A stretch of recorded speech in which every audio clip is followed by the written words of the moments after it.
Everyone. Welcome everyone to Canadian Yorker here with another Town Talk video. So I am here and we are talking about the Mike Tyson versus Jake Paul fight. We're doing a review of it.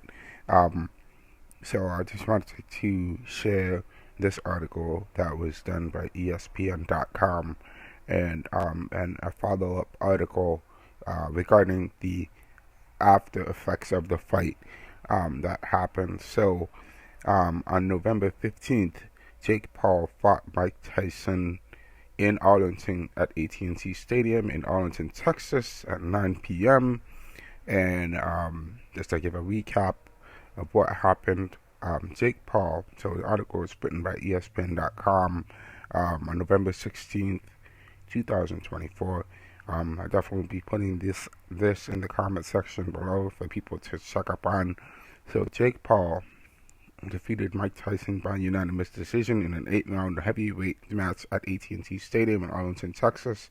All three judges scored the fight for Paul 80-72, 79-73, and 79-73. The fight, sanctioned by the Texas Department of Licensing and Regulation, was contested at 2-minute rounds, and both fighters wore 14-ounce gloves instead of the regular 10-ounce gloves for heavyweight fights. Tyson, 58, and Paul, a YouTuber-turned boxer, was scheduled to meet on July 20th, but the fight was postponed after Tyson had his ulcer flare up. And so Tyson became, it says it in the article, Tyson became the youngest heavyweight champion at age 20 in 1986, and a year later he had unified all three major belts to become the undisputed champion.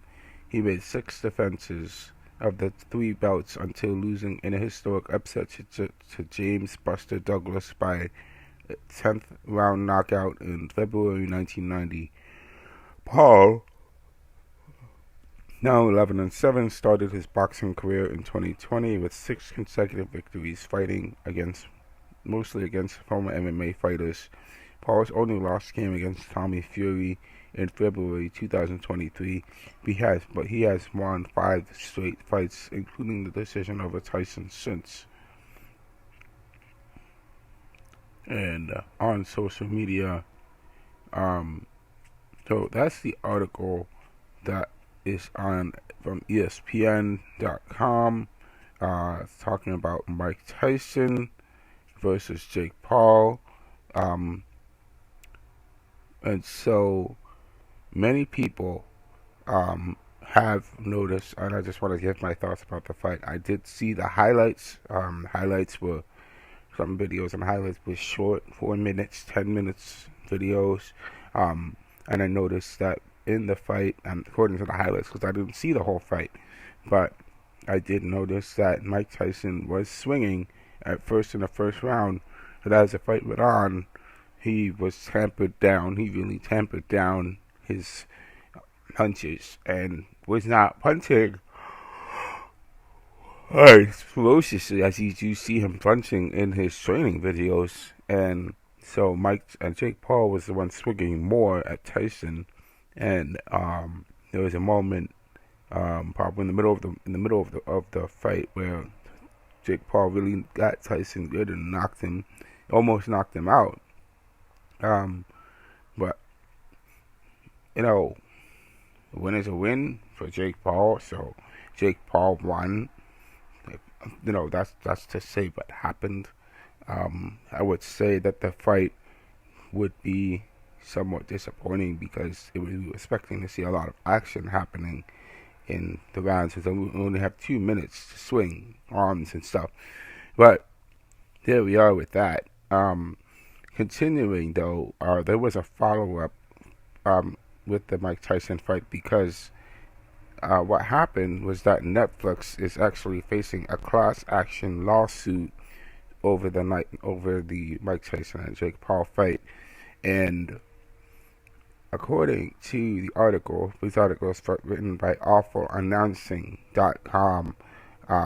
This was written November 19th, 2024, that it says Netflix faces a class action lawsuit over Tyson vs. Paul bout. It says here there are frivolous lawsuits, and then there's this per court documents obtained by TMZ Sports on Tuesday. An individual named Ronald Blue Denton has filed a class action lawsuit in the state of Florida claiming Netflix breached its contract by failing to provide a watchable stream of Mike Tyson versus Jake Paul on Friday evening. As has been widely documented, the fight suffered from extensive buffering and accessibility issues. The lawsuit claims users were faced with legendary problems, including no-access streaming glitches and buffering issues. Denton is asking for unspecified damages in his lawsuit. The Netflix CTO, Elizabeth Stone, said in a statement, "This is an unprecedented scale, but created many technical challenges which the launch team tackled brilliantly by prioritizing stability of the stream for the majority of viewers." She said, following the bout, and said, continuing, "I'm sure many of you have seen the chatter in the press and on social media about the quality issues. We don't want to dismiss the poor experience of some members and know we have room for improvement, but still consider this event a huge success."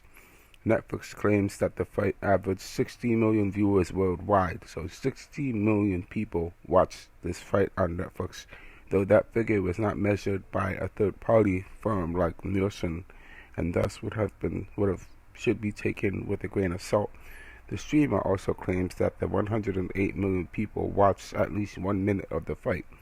With a pair of NFL Christmas Day games and its media rights too with WWE Raw on the horizon, Netflix will have to get its ducks in a row or face more scrutiny. However, it's unlikely that this lawsuit is more than a vanity project for Mr. Denton. We'll see if this thing has any staying power. So guys, after the fight happened with Netflix and Jake Paul, there was lawsuits coming out saying that Netflix had problems with streaming the fight, and these people are having problems with watching it, and Netflix is getting lawsuits around this, and on top of that, the fight, I'll just say it out, it wasn't that good. There wasn't a lot of things that happened in the fight, a lot of action. Mike Tyson really just tampered down his punches and was not really throwing the punches that you'd expect him to throw against Jake Paul. And I know he's 58 years old, but I mean, he was moving really quick in his training videos, and honestly, he just took the punches and walked away with $20 million. And honestly, that's the way it went. And we'll have to see what will happen going forward with that. But after this, I am going to be closing this series and watching the Mike Tyson fight. I'm talking about Mike Tyson and Jake Paul. And so I have a few other things that I want to focus on for the channel. So thank you for watching, guys, and I will see you later in the next video.